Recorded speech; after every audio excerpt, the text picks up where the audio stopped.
हाँ तो बच्चों स्टार्ट करते हैं। लास्ट क्लास में हमने कुछ क्वेश्चन किए थे हीट ट्रांसफर के, है ना, लॉ ऑफ मिक्सिंग के बिहाफ पे। अब जो क्वेश्चन करेंगे हम, वो उससे पहले कुछ बेसिक टर्मिनोलॉजी है वो भी हम दोहरा लेते हैं। एक आता है हीट कैपेसिटी। इससे पहले आपने एक स्पेसिफिक हीट सुना था, वो आप जानते हो, हीट कैपेसिटी। ये दूसरा है हीट कैपेसिटी, ठीक है ना। हाँ, हीट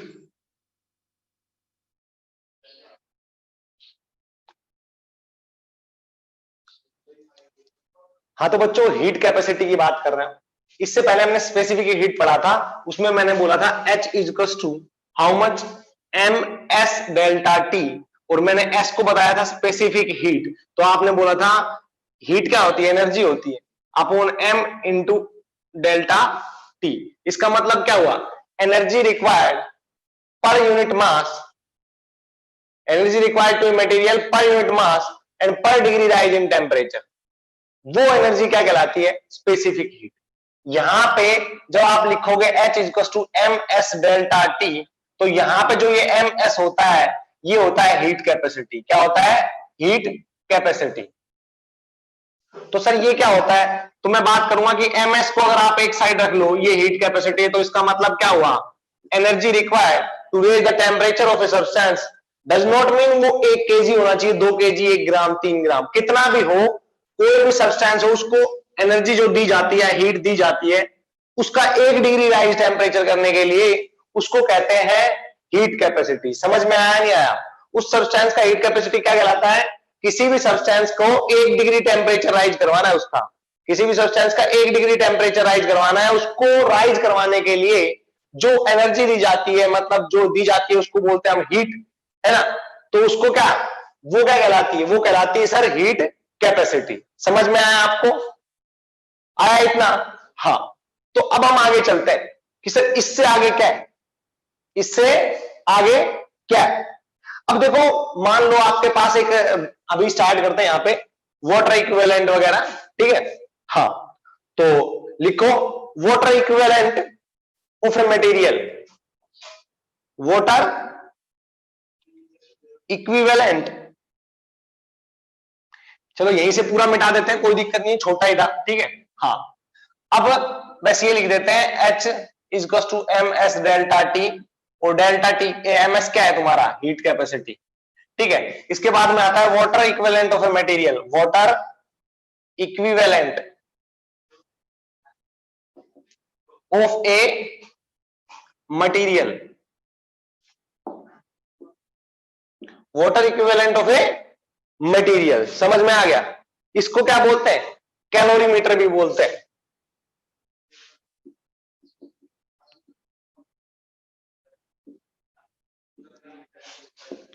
ठीक है। हाँ, अब बात आती है कि सर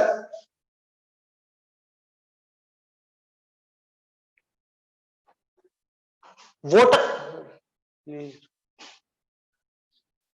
ओके, बड़ा लिखेंगे, कोई टेंशन मतलब, हाँ थोड़ा बड़ा लिख देंगे।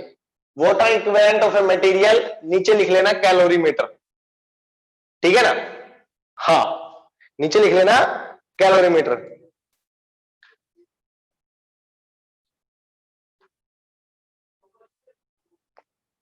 आ जाओ, ये क्या होता है कि मान लो अगर हमारे पास कोई बीकर है, कोई बीकर है,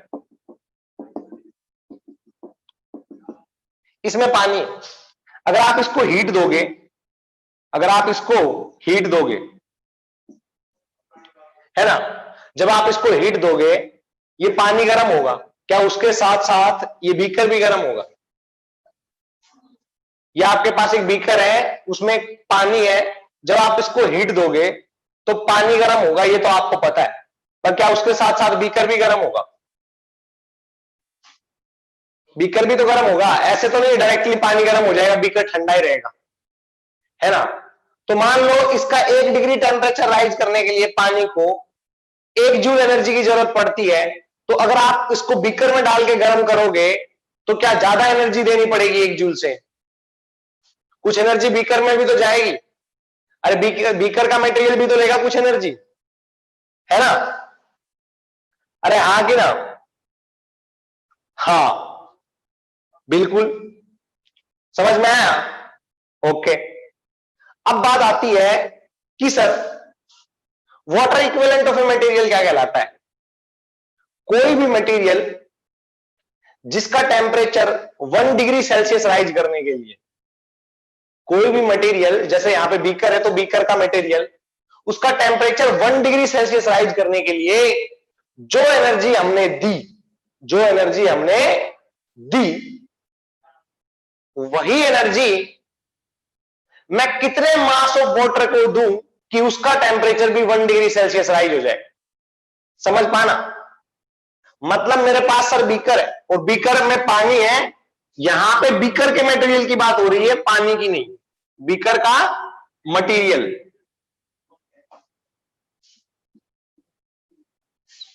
समझ में आया? बीकर का मटेरियल है, उसका टेम्परेचर 1 डिग्री सेल्सियस राइज करने के लिए हमें जितनी हीट की जरूरत पड़ी, हमें जितनी हीट की जरूरत पड़ी, उतनी हीट अगर मैं वाटर को दूं तो कितना मास 1 डिग्री सेल्सियस से राइज हो जाएगा? कितना मास 1 डिग्री सेल्सियस से राइज हो जाएगा? सोचना इस चीज को। बीकर का मटेरियल है, उसका टेम्परेचर कितना बढ़ाना है हमें? 1 डिग्री सेल्सियस इंक्रीज करना है ना? तो उसके लिए हमने कितनी हीट दी? मान लो H।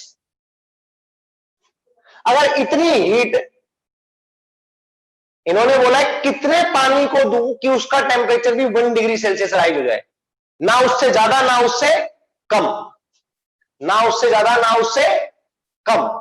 तो जो वो पानी होगा, जो amount of mass of water होगा, that is known as water equivalent of that material, that is known as water equivalent of that material. समझ पा रहे हो मेरी बात? कुछ थोड़ा थोड़ा सोचो एक बार कि सर हमने इसको हीटअप किया, हमने सर इसको हीटअप किया, बीकर भी गर्म हुआ और पानी भी गर्म हुआ। अगर इसका पानी का 1 डिग्री टेम्परेचर, केवल पानी का, केवल पानी का अगर 1 डिग्री टेम्परेचर राइज करने के लिए 1 जूल एनर्जी की जरूरत पड़ती है, तो क्या यहां पे इसने, जो ये बर्नर है, इसने 1 जूल एनर्जी दी होगी या उससे ज्यादा?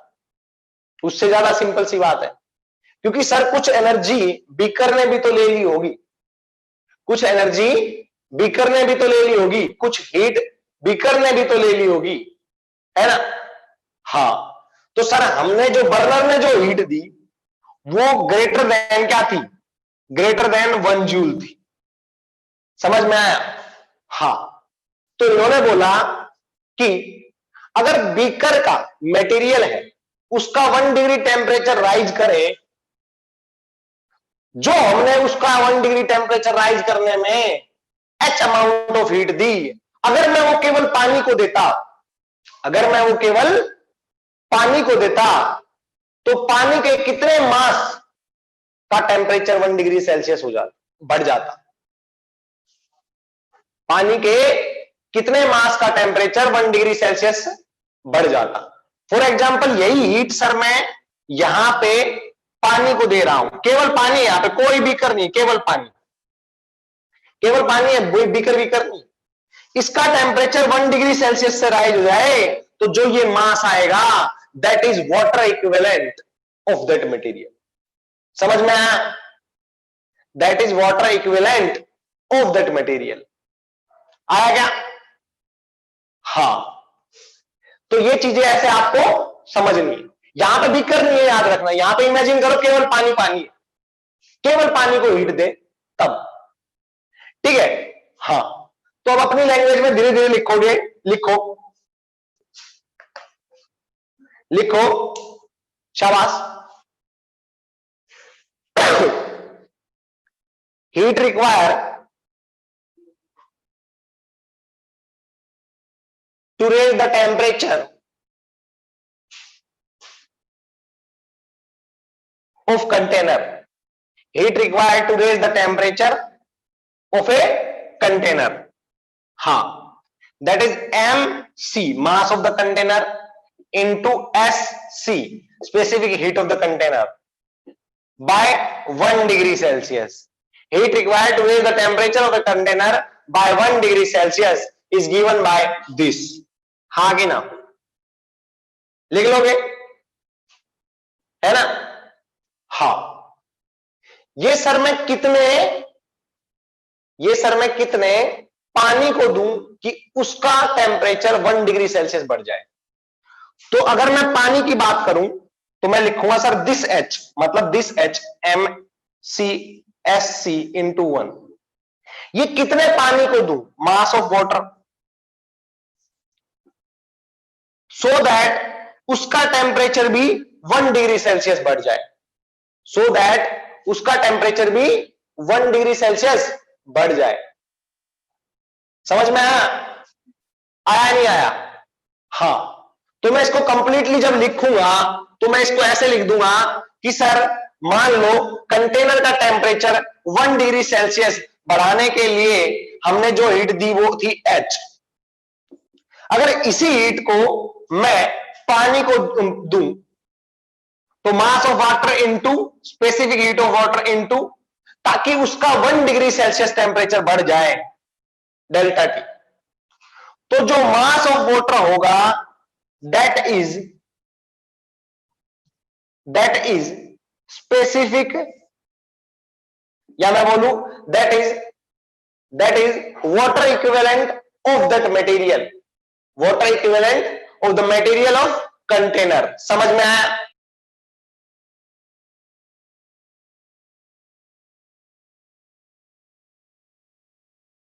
क्या बच्चों? अब तो ठीक है ना?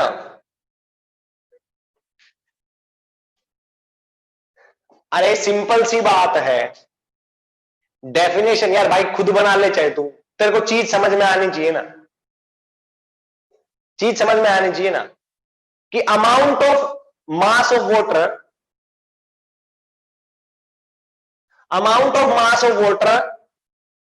whose temperature rises by 1 degree Celsius as the same amount of heat given to the what? Any material, and that temperature is also rises by 1 degree Celsius. समझ में आया?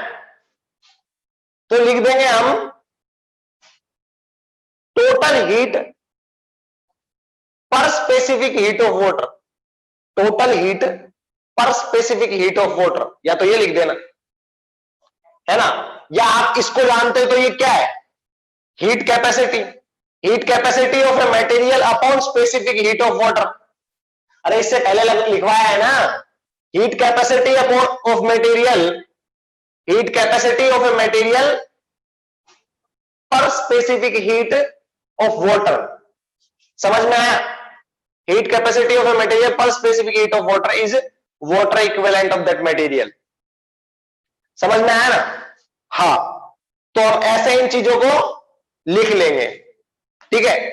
तो अब थोड़ा आपने अपनी लैंग्वेज में लिख लो जल्दी से, इसको नोट डाउन करके अपनी लैंग्वेज में लिखो जल्दी से, शाबाश.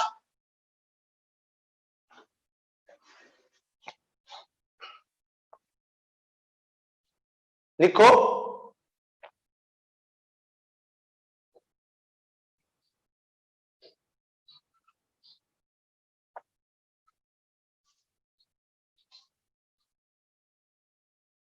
It is the mass of water, या मैं बोलूं यह वह पानी का मास है,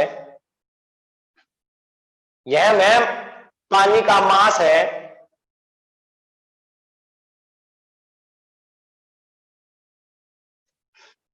या it is the mass of water whose temperature rises by 1 degree Celsius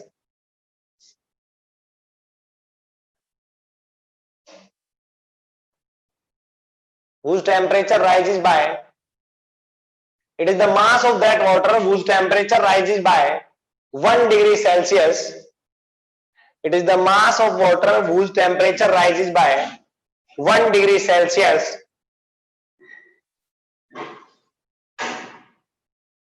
after giving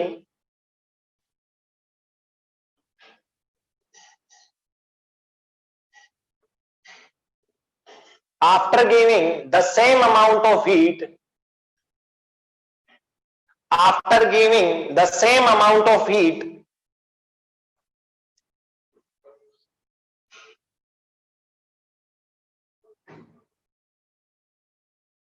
after giving the same amount of heat as it is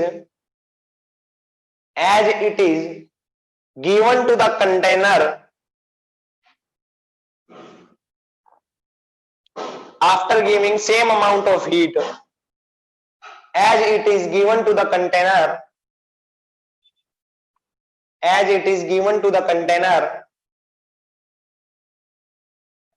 to rise its temperature by 1 degree Celsius, to rise its temperature by 1 degree Celsius.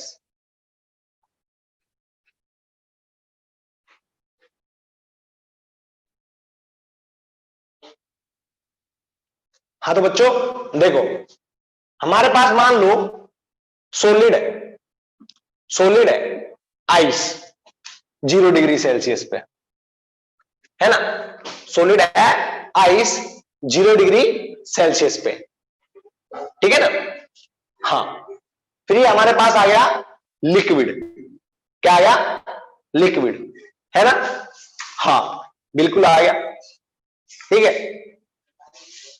Okay, तो sir ये मान लो liquid है, जो मान लो ये liquid है, ये भी 0 डिग्री पे जस्ट कन्वर्ट हुआ है, 0 डिग्री पे जस्ट कन्वर्ट हुआ है किसमें? आइस से लिक्विड में, आइस से लिक्विड में। समझ में आया? हाँ, हमारे पास सर यहां पे सॉलिड था 0 डिग्री सेल्सियस पे, उसको हमने कन्वर्ट कर दिया 0 डिग्री सेल्सियस पे लिक्विड में, ठीक है ना। तो इसको इस स्टेट से इस स्टेट में लाने के लिए जो हीट की जरूरत होती है उसको बोलते हैं लेटेंट हीट, या जो हीट देनी पड़ती है, जो हीट देनी पड़ती है उसको बोलते हैं latent heat of fusion, latent heat of fusion. समझ में आया? आया नहीं आया? अब मान लो मेरे पास लिक्विड है सर, क्या है? लिक्विड, ठीक है। और सर ये 100 डिग्री सेल्सियस पे अभी लिक्विड की फॉर्म में, जब ये लिक्विड से गैस की फॉर्म में जाएगा और टेम्परेचर इसका 100 डिग्री सेल्सियस ही रहे, मतलब जस्ट फेज चेंज हुआ है, याद रखना, जस्ट फेज चेंज हुआ है, इसको बोलते हैं लेटेंट हीट। यहां से यहां तक जो फेज चेंज करवाने के लिए, यस करेक्ट, लेटेंट हीट, ये आपने पढ़ी हुई है, 9th 10th क्लास में आती है।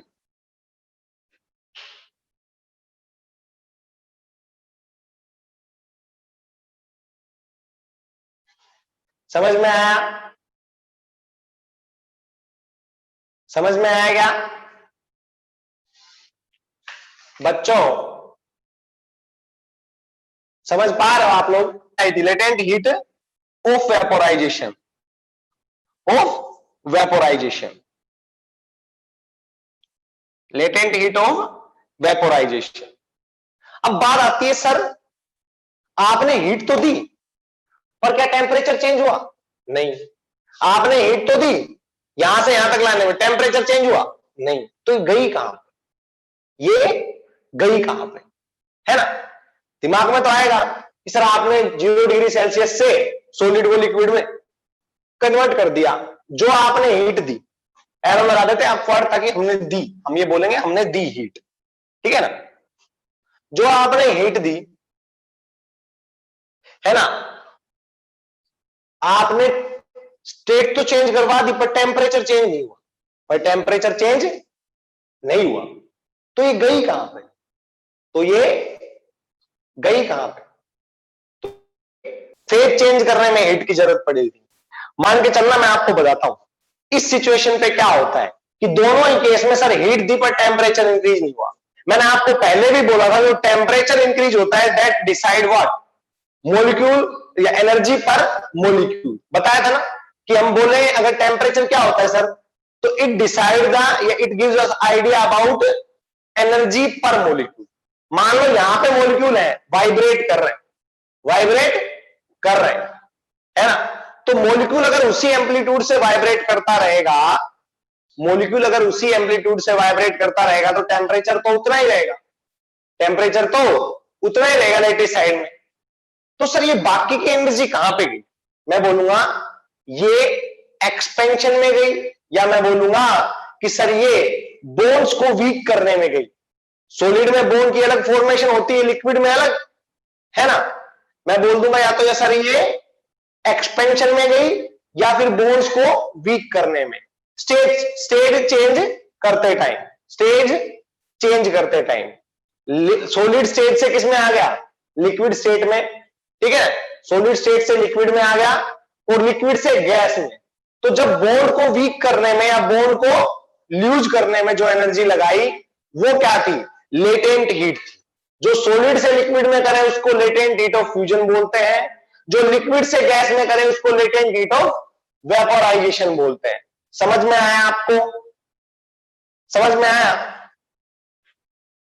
समझ में आया मेरा कहना क्या था कि सर कभी भी जब स्टेट चेंज होती है तो जिस हीट की जो एनर्जी हम देते हैं या जो हीट हम देते हैं उससे क्या एनर्जी बढ़ती है मॉलिक्यूल, क्या उससे एनर्जी बढ़ती है मॉलिक्यूल की, नहीं सर। जो हम हीट देते हैं, सीधी सी बात है, क्या स्टेट चेंज करने के लिए हीट देनी पड़ती है, हाँ। क्या वो उससे टेम्परेचर बढ़ता है, नहीं। तो फिर वो क्या करती है सर, वो स्टेट चेंज करती है और बोन्स को क्या करती है, वीक करती है। समझ में आया नहीं आया, आया ना। मतलब क्या सर स्टेट चेंज करने के लिए, क्या सर स्टेट चेंज करने के लिए हीट देनी पड़ती है, हाँ। क्या वो टेम्परेचर इंक्रीज, उससे टेम्परेचर इंक्रीज होता है, नहीं। तो फिर वो क्या काम करती है, तो वो क्या काम करती है, तो आप बोलोगे सर वो बोन वीक करती है। समझ में आ गया, या हम बोल देंगे वो स्टेट चेंज करने में या स्टेट चेंज करने में काम आती है। समझ में आया ना, आया ना, हाँ, अच्छी बात है। तो आप इसको नोट डाउन कर लो,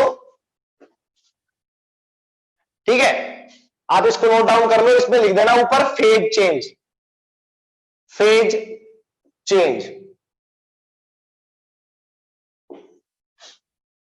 latent heat of fusion, latent heat of vaporisation.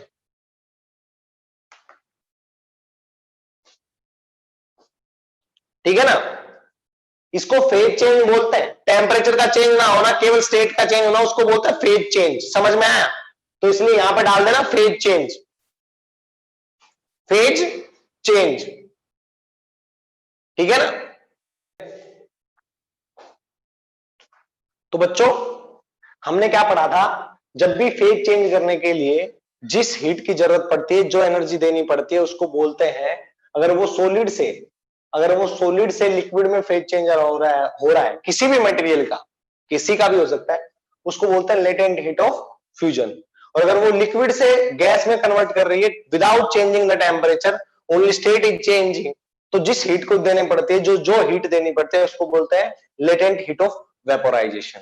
ठीक है, अब बात आती है अदर कि इवेपोरेशन नाम आपने सुना है, इवेपोरेशन नाम आपने सुना है क्या, इवेपोरेशन नाम, है ना। क्या पानी 100 डिग्री सेल्सियस पे ही गैस में कन्वर्ट होता है, नहीं। तो कब कन्वर्ट होता है, वो पहले भी तो हो जाता है। जैसे गर्मियों में आपने देखा होगा तालाब सूख जाते हैं, नाले सूख जाते हैं, वो किस लिए सूख जाते हैं, वो इवेपोरेशन की वजह से ही सूखते हैं। उसका रीजन क्या होता है कि सर टेम्परेचर तो 100 डिग्री सेल्सियस हुआ नहीं, फिर भी गैस में कन्वर्ट हो गया वाटर। उसका रीजन क्या होता है मैं बताता हूं आपको। मान लो हमारे पास ऐसे एक तालाब है और तालाब में ऐसे पानी भरा हुआ है, तालाब में ऐसे पानी भरा हुआ है, समझ में आ गया, तालाब में ऐसे पानी भरा हुआ है, ठीक है। हाँ, तो यहां पे जब हीट गिरती है तो ऊपर के जो मॉलिक्यूल होते हैं वो ऐसे ऐसे कोशिश करने लग जाते हैं बाहर निकलने की, क्योंकि जैसे ही यहां पे हीट गिरती है तो ये काइनेटिक एनर्जी गेन कर लेते हैं, और जिसकी वजह से ये ऊपर ही एक वेपर प्रेशर क्रिएट कर देते हैं, एक वेपर प्रेशर क्रिएट कर देते हैं। समझ में आया? और धीरे धीरे एक आधे मॉलिक्यूल वेपर में कन्वर्ट हो जाते हैं, या मैं बोलूं धीरे धीरे एक आधे मॉलिक्यूल गैस में कन्वर्ट हो जाते हैं। समझ में आया? आया नहीं आया? पर इस कंडीशन में जो वेपर प्रेशर होता है PV is less than PA, atmospheric pressure से कम होता है, इसको बोलते हैं इवापोरेशन। इवापोरेशन, जहां पे धीरे धीरे पानी एक पर्टिकुलर टेम्परेचर की बजाय उससे पहले ही गैस में कन्वर्ट होने लग जाता है, मतलब बॉइलिंग पॉइंट से पहले ही गैस में कन्वर्ट होने लग जाता है, उसको बोलते हैं इवापोरेशन। अब सर वेपोराइजेशन क्या होता है? वेपोराइजेशन के टाइम में क्या होता है, T is equal to boiling point के बराबर हो जाता है और vapour pressure greater than atmospheric pressure हो जाता है, और जिसके वजह से सभी जो लिक्विड के मॉलिक्यूल थे वो वेपर में कन्वर्ट होके और गैस, सॉरी, सभी जो लिक्विड के मॉलिक्यूल थे वो गैस में कन्वर्ट हो जाते हैं। समझ में आया? वो पहले वेपर स्टेज क्रिएट करते हैं, उसके बाद में सीधा गैस में चले जाते हैं। समझ में आया नहीं आया? अरे आया क्या? आया क्या? तो एक पर्टिकुलर बॉइलिंग पॉइंट पे, जब एक पर्टिकुलर बॉइलिंग पॉइंट पे क्या होता है, vapour pressure greater than atmospheric pressure हो जाता है, और जिससे गैस के जो वाटर के लिक्विड में मॉलिक्यूल थे वो गैस में कन्वर्ट हो जाते हैं और उड़ जाते हैं। यहां पे क्या होता है, यहां पे स्लो प्रोसेस होती है, उसमें एकदम से होता है, यहां पे क्या होता है, स्लो प्रोसेस होता है, क्योंकि यहां पे vapour pressure is less than atmospheric pressure होता है, तो कुछ ही मॉलिक्यूल जा पाते हैं जो गैस में कन्वर्ट हो जाते हैं, वरना नहीं जा पाते। ठीक है, पर धीरे धीरे करके जो सरफेस के चलने लगते हैं, ऐसे बाकी सारे चलने लगते हैं। इसको बोलते हैं इवापोरेशन, इसको बोलते हैं वेपोराइजेशन। इसको क्या बोलते हैं? Vaporisation.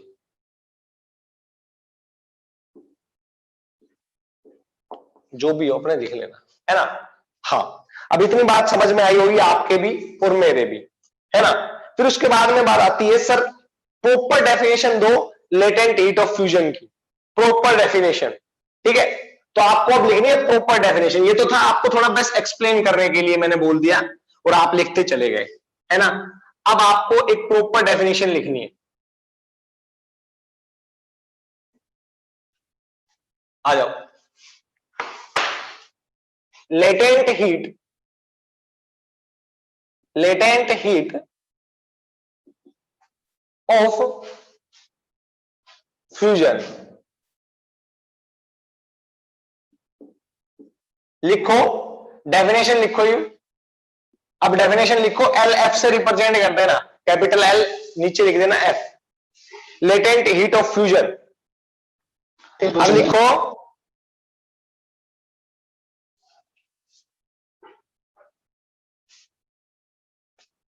Energy required, energy required, energy required to change 1 gram of solid,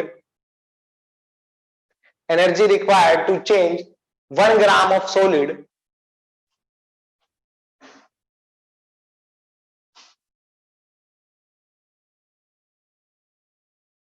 energy required to change 1 gram of solid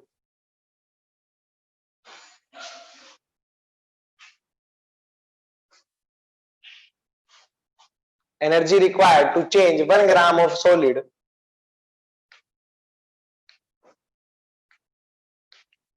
into 1 gram of liquid, into 1 gram of liquid,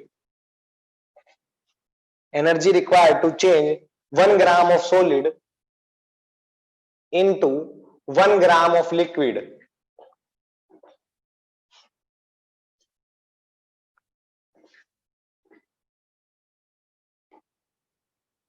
at freezing point, at freezing point, at freezing point. समझ में आया? At freezing point, at freezing point.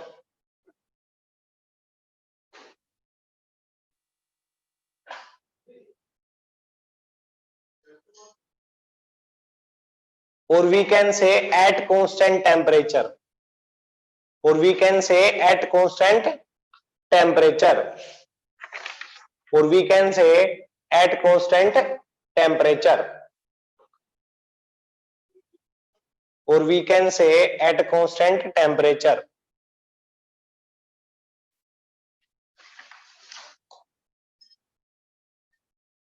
अब second लिखो, sorry इसी में लिख लो पहले, हाँ लिख लो, कुछ चीजें याद करने की भी लिख लो। Latent heat of fusion of water क्या होती है? Latent heat of fusion for water ये होती है 1 कैलोरी, सॉरी 80 कैलोरी पर ग्राम, 80 कैलोरी पर ग्राम। समझ में आया? तो इसकी यूनिट क्या होगी? Calorie per gram, joule per kg, joule per kg. ठीक है ना? समझ में आया? और ध्यान से देखो तो अब दूसरी डेफिनेशन आती है, latent heat of vaporisation, of vaporisation.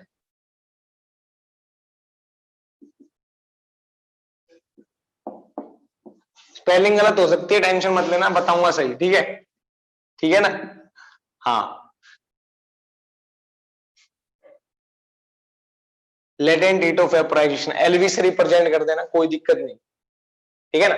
हाँ, और ये भी क्या होती है, इसकी यूनिट भी होती है calorie per gram, joule per second, joule, sorry joule per kg, per second ध्यान आ रहा है। ठीक है ना? हाँ, जूल पर केजी। ठीक है? हाँ, अब उसके बाद में आती है, सर ये वाटर की कितनी होती है? वाटर की कितनी होती है? तो आप लिख लो, latent heat of vaporisation for water is 540 calorie per gram, 540 calorie per ग्राम। ठीक है ना? 540 कैलोरी पर ग्राम। मैं आपको एक बात और बता देता हूं, मैं आपको एक बात और बता देता हूं। क्या थी? लिखो पहले, अब मेरा दिमाग फिर से एकदम भूल गया। जल्दी लिखो, ये सभी चीजें लिखो पहले, जल्दी लिखो, शाबाश।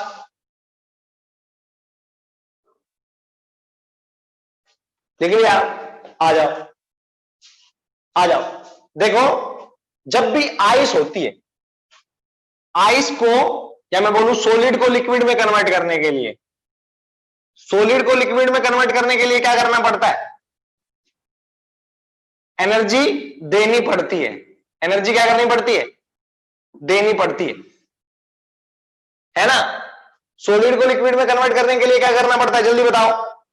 एनर्जी देनी पड़ती है ना? हाँ, देनी पड़ती है। किसको? सॉलिड को। मतलब सॉलिड क्या करेगा? एब्जॉर्ब करेगा। सॉलिड क्या करेगा? एब्जॉर्ब करेगा। ठीक है ना? जब सॉलिड लिक्विड में कन्वर्ट होएगा, अब लिक्विड सॉलिड में कन्वर्ट क्या होएगा तो क्या करेगा? रिलीज करेगा। एनर्जी क्या करेगा? रिलीज करेगा ना? है ना? हाँ, तो इस चीज को भी नोट डाउन कर लो, एक साइड में खोपचे में लिख लो कि जब सॉलिड लिक्विड में कन्वर्ट होता है तो एब्जॉर्ब करता है एनर्जी, और लिक्विड सॉलिड में होता है तो रिलीज करता है एनर्जी। वो हीट ही होती है कई जगह, जिसको हम बोल देते हैं लेटेंट हीट। अगर टेम्परेचर चेंज ना हो, सिर्फ स्टेट चेंज हो रही। समझ में आया? देखो मैं फिर से कह रहा हूं, हीट और न्यूक्लियर दोनों ऐसे रट्टू और मैं बोलूं चट्टू टॉपिक है जिसमें आपका बहुत मैटर करता है। आपकी कैलकुलेशन अगर अच्छी है तो आपके क्वेश्चन इजीली ठीक हो जाएंगे, कोई ज्यादा कॉन्सेप्चुअल नहीं है। अगर आपकी कैलकुलेशन अच्छी नहीं है तो आपके क्वेश्चन ठीक नहीं होंगे, चाहे आप कितना जोर लगा लो। ठीक है ना। तो चीजें याद रखने की ज्यादा है इसमें, और कैलकुलेशन तुम्हारा स्ट्रांग होना चाहिए। पूरे आउट ऑफ आउट मार्क्स आ सकते हैं, कुछ घुमा फिरा के नहीं पूछा जाता, ठीक है ना। हाँ, तो इन चीजों को दिमाग में रखना, और जल्दी से नोट डाउन कर लो इसको। वाटर की लेटेंट हीट ऑफ वेपोराइजेशन होती है 540 calorie per gram,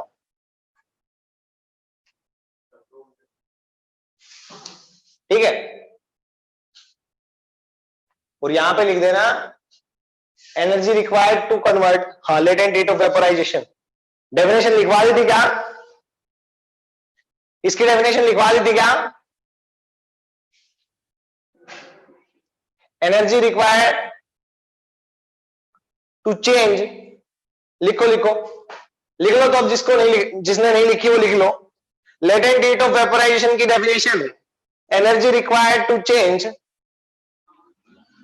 1 gram of liquid, energy required to change 1 gram of liquid, energy required to change 1 gram of liquid, energy required to change 1 gram of liquid into 1 gram of vapor, into 1 gram of vapor, into 1 gram of vapor at constant boiling point, at constant boiling point। समझ में आया? आया क्या? आया ना? कहीं हवाबाजी में ऐसे भी लिख देते हैं, energy required to change the state, change the substance from liquid to gas without changing its temperature. Change the state, energy required to change the state of a substance from liquid to gas without changing its temperature। It means क्या? वही बात तो है, temperature change हो रहा, state change हो रही है। स्टेट को चेंज करने के लिए जिस एनर्जी की जरूरत होती है वो होती है दो, फ्यूजन और वेपोराइजेशन, ठीक है ना। हाँ, तो आपको ऐसे लिख लेना है।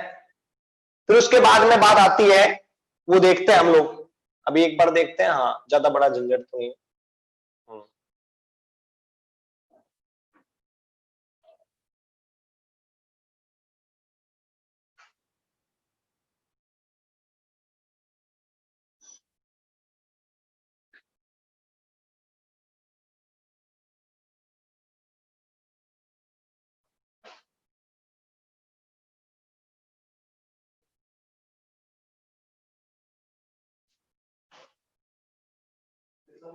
रुकना एक बार, चलो स्टार्ट करते हैं। हाँ, तो बच्चों ये करने के बाद, हम अब क्वेश्चन करते हैं कुछ। हाँ तेजस, नेक्स्ट क्लास न्यूक्लियर फिजिक्स की है। ये करने के बाद हम कुछ क्वेश्चन करते हैं, बहुत इजी, ठीक है ना। क्वेश्चन कैसा? देखो, बिल्कुल आसान, बिल्कुल बच्चों की तरह कर लोगे, ठीक है ना।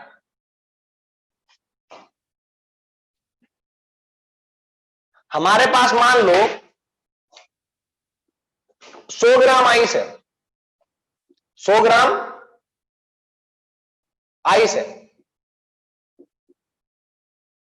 ठीक है। हाँ, सर हमारे पास 100 ग्राम आइस है -20 डिग्री सेल्सियस पे।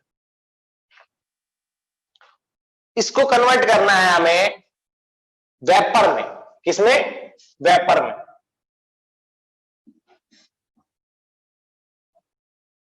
-150 डिग्री सेल्सियस पे 100 ग्राम वेपर में कन्वर्ट करना है, -150 डिग्री सेल्सियस पे। फाइंड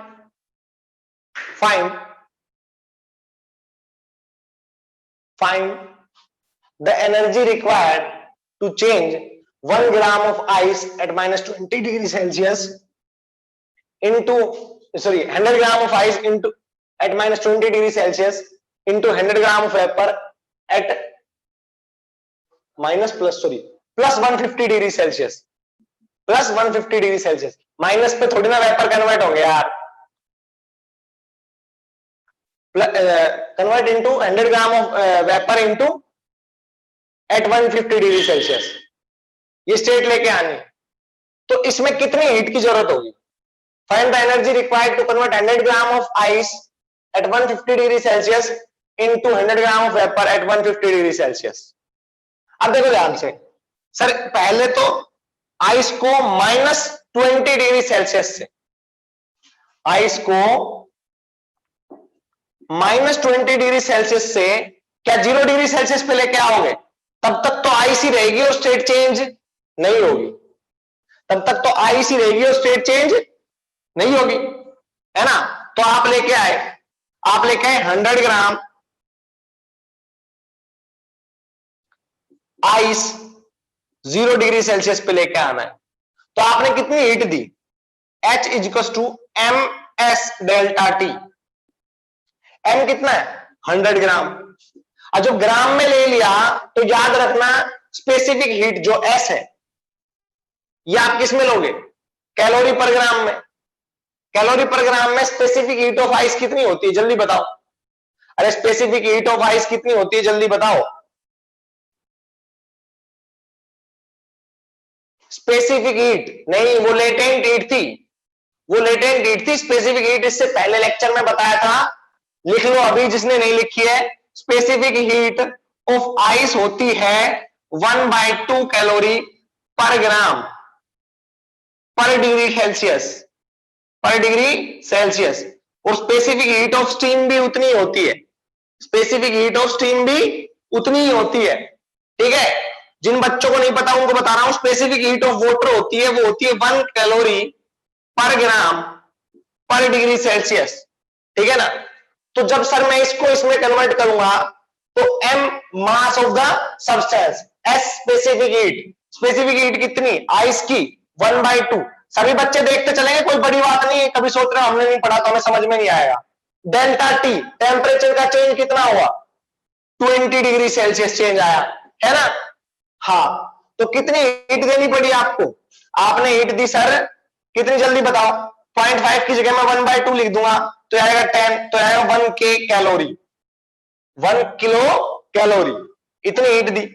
अब सर आप खुद सोचो, जब आप अब इसको आइस को किस में कन्वर्ट करोगे?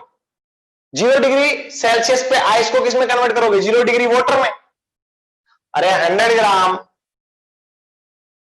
आइस को अब वाटर में कन्वर्ट करोगे ना, टेम्परेचर उतना ही रख देंगे, अब स्टेट चेंज करेंगे एट 0 डिग्री सेल्सियस।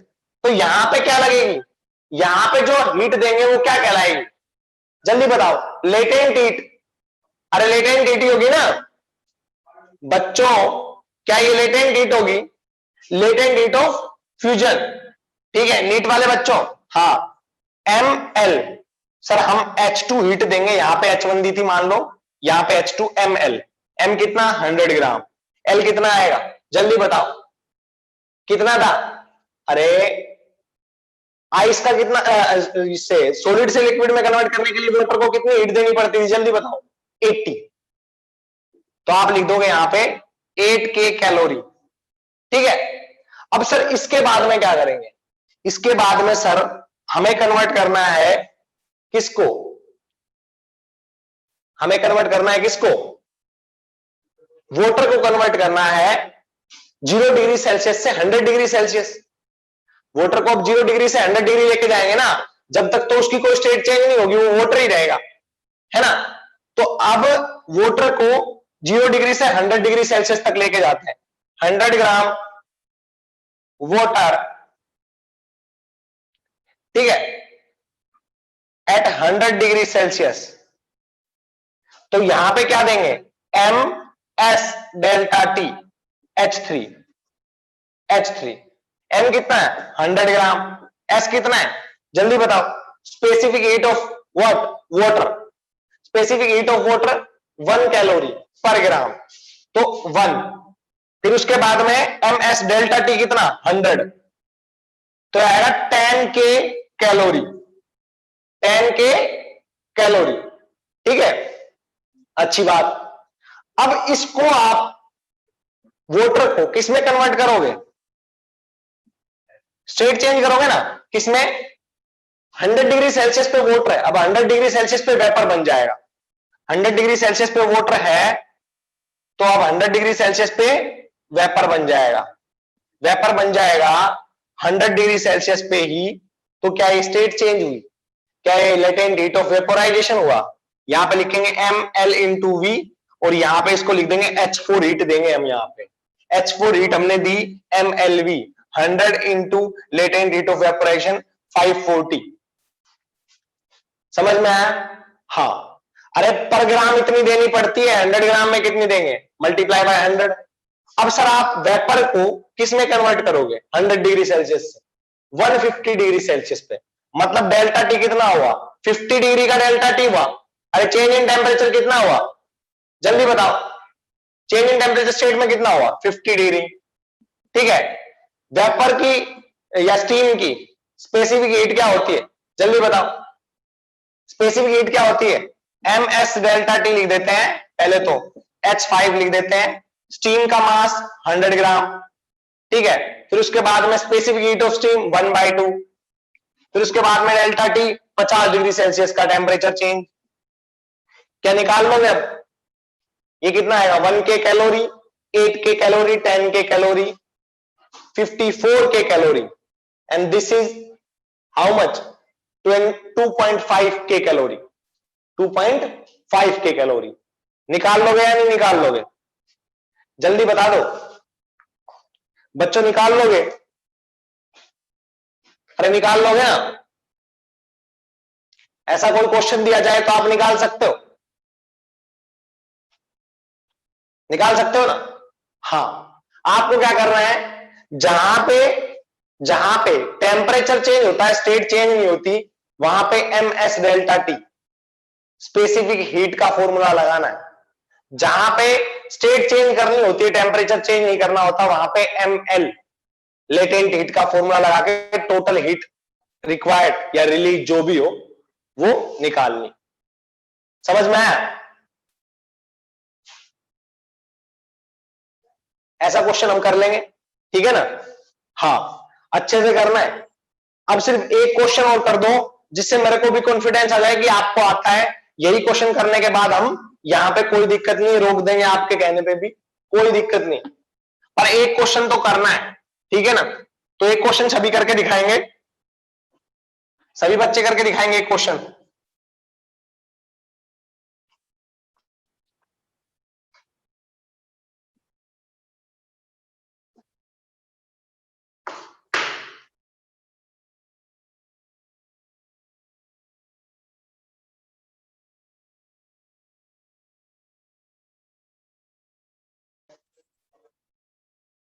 आ जाओ, चलते हैं, है ना, कंटिन्यू करते हैं। देखो 100 ग्राम ऑफ आइस है हमारे पास, 100 gram of ice at -10 degree Celsius, at -10 degree Celsius, ठीक है ना। हाँ सर बिल्कुल है। दूसरी बात, दूसरी बात 100 ग्राम ऑफ आइस है सर -10 डिग्री सेल्सियस पे। अभी क्वेश्चन क्यों करवा रहा हूं मैं, मेरा दिमाग भी पागल होता है। ठीक है, हमें कन्वर्ट करनी है 100 ग्राम, किसमें करें, किसमें करें जल्दी बताओ,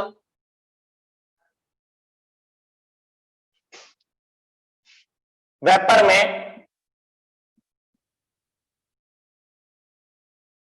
वाटर में, वाटर में तो छोटा हो जाएगा, वाटर में तो सीधा छोटा हो जाएगा, 2-3 स्टेप में आ जाएगा। 100 ग्राम वाटर को वेपर में 120 डिग्री सेल्सियस पे, है ना। जल्दी करो, जल्दी करो, इसको इसमें कन्वर्ट करना है। 100 ग्राम आइस को 100 ग्राम वेपर में 120 डिग्री सेल्सियस पे, -10 डिग्री सेल्सियस से। तो पहले मैं 0 पे लेके आऊंगा, तो यहां पे मेरे को क्या करना पड़ेगा, M S delta T, M H1 equals to M S delta T.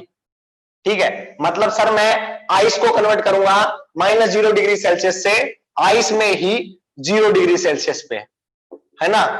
हाँ, तो M S delta T, M कितना 100 ग्राम, एस कितना जल्दी बताओ 1/2, डेल्टा टी कितना -10 से 0 मतलब 10 डिग्री। ठीक है। उसके बाद में क्या आएगा सर, इससे मैं अब क्या करूंगा, स्टेट चेंज करूंगा। स्टेट चेंज करूंगा तो क्या लगेगा, m इंटू एल। m की वैल्यू कितनी आई, H2। H2 is equal to m into L, 100 gram into L की value specific heat of ice, how much, 80 calorie. समझ में आ गया। तो ये कितना आ जाएगा यहाँ पे 8K कैलोरी। यहाँ पे कितना आ जाएगा जल्दी बताओ, 500 कैलोरी। ठीक है। फिर उसके बाद में आएगा, इसको हम किस में करेंगे, स्टेट चेंज करवा दी हमने, 100 ग्राम वाटर में कन्वर्ट कर दिया, और कितने डिग्री सेल्सियस, 0 डिग्री सेल्सियस पे। ठीक है। हाँ, फिर इसके बाद में हम इसको किस में कन्वर्ट करेंगे, जल्दी बताओ। अब इसको किस में कन्वर्ट करेंगे, हम करेंगे 100 ग्राम वाटर को 0 डिग्री सेल्सियस से 100 डिग्री सेल्सियस।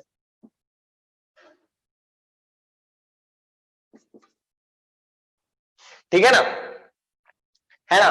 तो यहां से यहां पे कन्वर्ट करोगे तो यहां पे S3 आएगा MS डेल्टा टी। M कितना है, M सर हमारा 100। स्पेसिफिक हीट ऑफ वाटर कितनी है, वाटर की स्पेसिफिक हीट मैंने पहले भी लिखवाया था, 1 होती है। ठीक है। उसके बाद में मल्टीप्लाई बाय डेल्टा टी, 100। ठीक है ना, कर लोगे तो 100 इंटू 100 आ जाएगा। उसके बाद में अब स्टेट चेंज करनी है आप लोगों को। स्टेट चेंज करोगे तो क्या आएगा, वाटर से अब किसमें, 100 डिग्री सेल्सियस वाटर से 100 डिग्री सेल्सियस स्टीम में कन्वर्ट करना है। 100 डिग्री सेल्सियस स्टीम में, किसमें, स्टीम में। किसको, 100 ग्राम वाटर को। ठीक है ना। तो स्टेट चेंज करोगे तो आएगा ML, latent heat of vaporisation. ठीक है। ये आ जाएगी H1 H2 H1 H2 H3 H4। ठीक है। ये हमने हीट दी, आपको पता है ये किससे कन्वर्ट हो रहा है, आइस से इसमें कन्वर्ट हो रहा है। तो सारी हीट दे रहे, हम कोई भी ले नहीं रहे। तो यहां पे आएगा M की वैल्यू क्या आएगी 100, और L की वैल्यू क्या आएगी 540। ठीक है ना। तो 540 इंटू 100 कैलोरी। ठीक है। ये